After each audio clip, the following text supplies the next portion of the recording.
Transmite Canal 2 de Televisión de la ciudad de Belleville, Córdoba, Argentina. Nuestra televisión, nuestra identidad.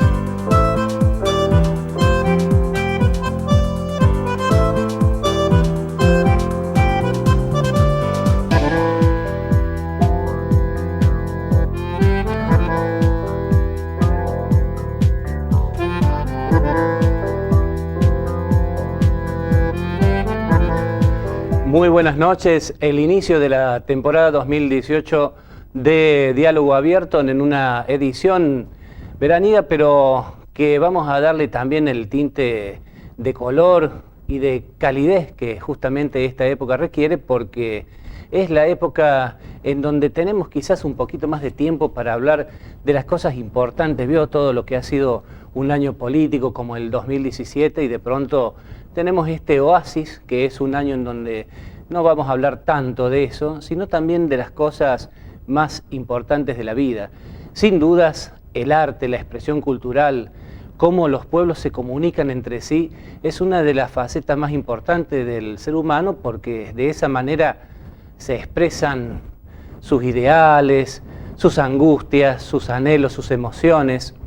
Y para eso justamente hay una pléyade de artistas y de cultores que afortunadamente al género humano siempre le hacen bien. Y por fortuna también en nuestra ciudad hay estos creadores, estos gestores, esta gente que viene a toda la comunidad a ofrecer su corazón a través de distintas actividades. La vida del artista, sí, realmente siempre es más interesante porque es ni más ni menos que la expresión de las emociones y en ese sentido nos guía esta noche para poder entrevistar a una persona que alguna vez trabajó activamente para la comunidad belvillense, luego tuvo una participación también importante en una ciudad de la provincia de Buenos Aires, ahora está con nosotros nuevamente y siempre ha estado vinculado al arte y a la cultura. Estamos hablando de Jorge García Ovejero. Muy buenas noches, Jorge. Bienvenido al programa. Buenas noches y gracias por la invitación. No, por favor, creo que era importante entender, ante todo, que me parece además una cosa natural, el agradecimiento que en algún sentido la comunidad también te debe. Sé que no querés hablar del tema, ni lo vamos a hablar, pero es necesario para aquel que quizás no te conozca, que alguna vez estuviste en la Dirección de Cultura, que se pudo avanzar en algunas cuestiones. Luego, como decía en la presentación, tuviste otras responsabilidades, pero hay una larga prosapia en tu formación que tiene que ver justamente con este amor a la cultura y al arte. Una prosapia que da inicio desde el seno materno, desde tu propia mamá, ¿verdad? Bueno, sí. Referido a los Ovejero, es decir, mi padre era apellido García y se agregó el Ovejero, no en el documento, porque la gente cree que en realidad mi madre al separarse, éramos bastante chicos, yo adolescente, vamos todos a parar a la casa de los Ovejero. Mi madre tenía a sus padres en La Plata y 3 hermanos más. Todos los 4 fueron protagonistas importantes de la ciudad de La Plata. Mi madre fue actriz, fue declamadora, poetisa, fue una docente. ¿Se llamaba tu mamá? Elba Ovejero, pero usaba el seudónimo Olga Stravinska, por Stravinsky. Lo cual le valió en una oportunidad por el 37 que la policía, en la época de los conservadores, la quisiera llevar presa porque consideraban que era la rusa que era la espía y que estaba al servicio de Stalin. Un absurdo total. Pero bueno, fueron todos presos, eran lo que se llamaba el Teatro del Pueblo de La Plata, del Puerto de La Plata, y la única que llegó medio tarde a la función fue mi madre y no la pudieron llevar presa. La cuestión es que mi madre fue a los 17 años, 18 años, inclusive primera actriz en una obra de Florencio Sánchez, en la cual tengo testimonios de crónicas en los diarios de la importancia de ya su protagonismo. Y bueno, se casa y eso ya teniendo después 4 hijos, imposible hacer, no hizo más nada, desapareció. Pero por ejemplo, había una costumbre muy interesante que los grandes conferencistas, en la primera parte, había alguien que, como ella, que recitaba una poesía o 2. Y después venía la parte. Pero mis tíos, mi madre, tuvieron la suerte de tener padres excepcionales. Mi abuelo catamarqueño, Francisco Vejero Salcedo, fue un gran educador, fue inspector de escuelas de la provincia de Buenos Aires, pero además fue el primer concejal socialista de la ciudad de La Plata. Ajá. Y mi abuela fue muy militante, muy radical, muy balvinista. Nosotros estamos emparentados con Balbín a través de una prima que se casó con un hijo, con Osvaldo, que murió muy joven, dejando 5 hijos. Pero bueno, el tema está en que los dos impulsaron a sus hijos a que tuvieran la libertad absoluta de hacer lo que les gustase, donde la vocación apuntaba. Almas libres. Entonces, mi madre hizo todas esas cosas que pudo. Un tío mío fue famoso escenógrafo, Telo Vejero, que fue hoy el Teatro Coliseo Podestá, que es el teatro que los Podestá compraron y que son los fundadores del Teatro Nacional, con el Juan Moreira. El escenario de la ciudad de La Plata, el escenario del Coliseo Podestá de La Plata lleva el nombre de mi tío Telo Vejero. Mi tío Walter Ovejero fue famoso en máscaras y títeres, y los títeres de él están en el Palacio Árabe de la República de los Niños en Gonet, que les dicen el país de los niños, pero es la República de los Niños, porque es una pequeña república que se construyó a pedido de Evita, y el coronel Mercante la inaugura en el año 1951. Evita ya estaba muy enferma, muy grave, concurre solo Perón.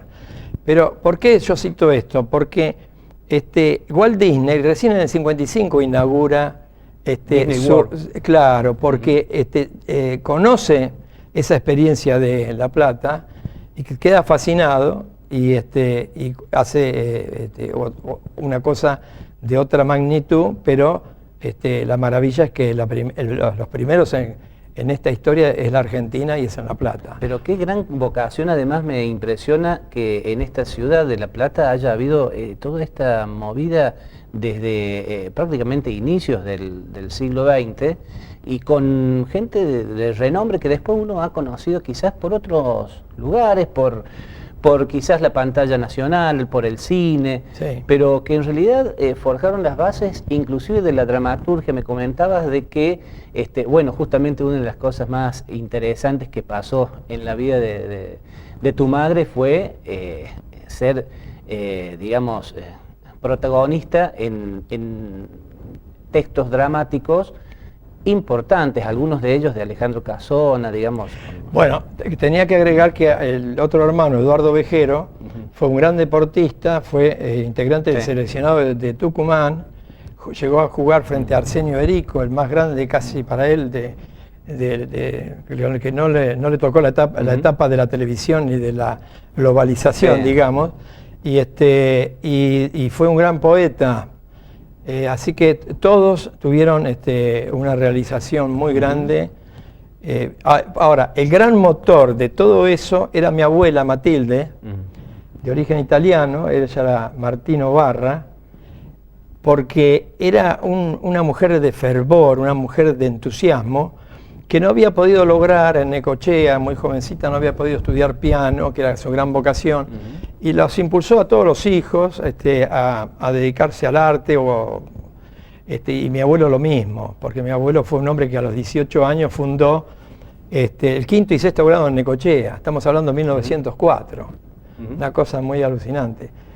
Vos hablás, te referís en La Plata tiene una característica también distintiva, que tiene que ver con el hecho de que la funda Dardo Rocha para sacar la capital de la provincia de la capital federal, porque convivían las dos capitales, la de la República y de la provincia de Buenos Aires.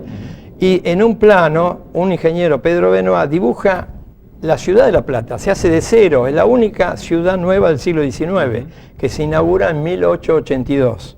La ciudad de las diagonales. Es la ciudad de las diagonales, una ciudad que tiene del centro de la ciudad donde está la catedral. Además tiene, este ingeniero Pedro Benoit tiene la genialidad de diseñar la única catedral neogótica de toda América, que inclusive es más grande que la de Notre Dame, que son similares, y la de Colonia de Alemania. Es imponente, es una catedral imponente. El palacio, y además diseña otra iglesia, San Ponciano, muy estilo barroco, una cosa fantástica, pero le diseña de tal manera que cada 6 ubicado en el centro de la ciudad, por las diagonales, por las calles que atraviesan, cada 6 cuadras hay una plaza o un parque, Bueno, pero ¿qué pasa? Este es un hombre de una cultura extraordinaria que cuando funda la Universidad de La Plata, le incorpora a Joaquín B. González, nada menos que un hombre que era una avanzada. Tal es así cuando se hace la famosa reforma universitaria de 1918, liderada por Diodoro Roca de Córdoba, que se propaga a Buenos Aires, a La Plata, Rosario, pero además que se propaga a América. Hoy la única que conserva las características de gobierno tripartito y autónomo es la Universidad de México. Pero se funda también a través de eso el APRA peruano, por ejemplo, la Alianza Popular Revolucionaria Peruana, liderada por Víctor Raúl Aya de la Torre. Bueno, el tema es que Joaquín B. González es un hombre de tal avanzada que acá esta ciudad ha tenido el privilegio de tener al doctor Martín Malarro, que es el nieto de Martín Malarro, que introduce el impresionismo desde Francia, también con Silva, y que, echado de todas las academias, Joaquín B. González lo incorpora a Bellas Artes. Entonces, cuando llega la reforma universitaria, Joaquín B. González a los 2 o 3 meses presenta la renuncia, porque ya tenía tal nivel de protagonismo en la cultura, la libertad de pensamiento, que no era la cosa retrógrada que era cargos hereditarios como era Córdoba. La adopta, pero un escribano, el hijo, el nieto y el bisnieto y así. En la conducción universitaria.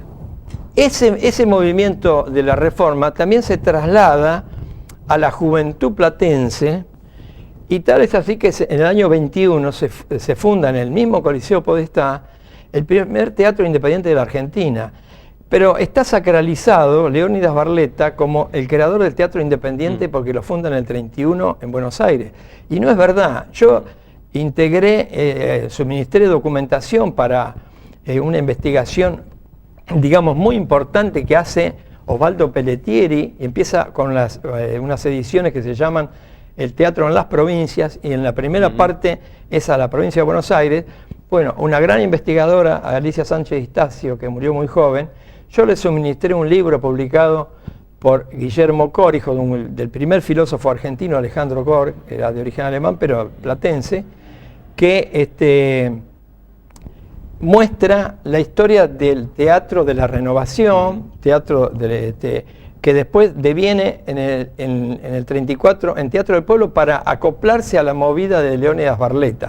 Leónidas Barletta era comunista y hasta al final de su vida dirigió el periódico Propósitos. Y el Teatro del Pueblo estaba integrado generalmente por socialistas, que sabemos que los mencheviques y los bolcheviques no se en Rusia muy bien. Hubo un enfrentamiento mortal. Pero bueno, en la Argentina se convivía de otra manera. Además estaban junto con los radicales aliados a la oligarquía, digamos, de los conservadores. Bueno, entonces en La Plata forma el Colegio Nacional de La Plata. Es un colegio tan extraordinario donde estudió Sábato, donde estudió Favaloro, donde estudiaron personalidades, porque además hubo un literato, Pedro Enrique Sureña, dominicano, que fue una gloria de las letras, y todas esas figuras permitieron e impulsaron también una clase media muy alta, muy grande, muy instruida, que desde luego que la administración pública permite que una persona trabaje 6 horas corridas, 8 horas corridas, después Bueno, La Plata ha tenido facultades que no existían en Córdoba capital. Acá hay dos, en Belleville hay dos veterinarios que estudiaron en La Plata, que son ya personas grandes. Es decir, es un semillero de figuras célebres, Petoruti, bueno, no voy a hacer una enumeración porque es interminable. Y en ese primer teatro del pueblo, ahí participa tu mamá. No, se llama Teatro de la Renovación Estudiantil. No, mi madre todavía no, mi tío, Otelo Vejero, jovencito, y ahí empieza como escenógrafo también. Después empieza ya mi madre, más o menos por la época que, antes de que se clausure, porque se clausura en el 37, unos años antes, muy poco, porque ya en el 37 recién ella tiene 18 años, empezó un año antes, así que más o menos es 2 años entre 36 y 37 que mi madre es ya protagonista, pero además mi madre recitaba en las tribunas del Partido Socialista en los mitines, que era la época de esas características también, ¿no? Y fue amiga llegó a conocerla Alfonsina Storni, la trató. ¿Te transmitió algo en tu vida esta actitud que tenía ante la vida de tu mamá justamente? Mi mamá era un ser inmensamente dulce, pacífica, que había sido de una elegancia y de una seducción, porque era muy bella. Las grandes figuras nacionales me han hablado de ella con emoción. Hoy estaba viendo con Hugo Salazar por internet y aparece de golpe Helen Ferro, una gloria de la crítica, del periodismo, de las letras, y era platense. Y Helen Ferro me llegó a decir en el Cervantes un día que nos encontramos, estaba mi hija Sara, que cuando escuchaban a mi madre, llegaban al nivel de casi llorar. Y en esa época un hombre no lloraba. Claro, Eso sí, no lloraban los hombres. Y eso me lo repitieron varios, como Julio Sage, una figura fantástica de la cultura platense, de la radio. Sí, contame esta anécdota del momento en donde este gran dramaturgo presencia a tu mamá haciendo una de sus obras. Alejandro Casona, mi madre hicieron Los árboles mueren de pie. Casona, creo, señor director, por ahí. Alejandro Casona, digamos, un dramaturgo que es el autor, por excelencia, el dramaturgo argentino. No, él es español. Ajá. Alejandro Casona es español y su sí, famosa obra Los árboles mueren de pie, sí. Él viene a la Argentina y cuando se entera de que se está dando la obra Los árboles mueren de pie en la ciudad de La Plata, él va a ver la obra. Y al otro día, lo extraordinario es que hacen un picnic y van a Punta Lara. En esa época pertenecía a Punta Lara, hoy es partido de Ensenada, pertenecía a Berisso Ensenada, La Plata. Y a mi madre, que era muy divertida, Alejandro Casona era un hombre más bien seriote, la sientan con él y van y pasan un día completo en Punta Lara, un picnic.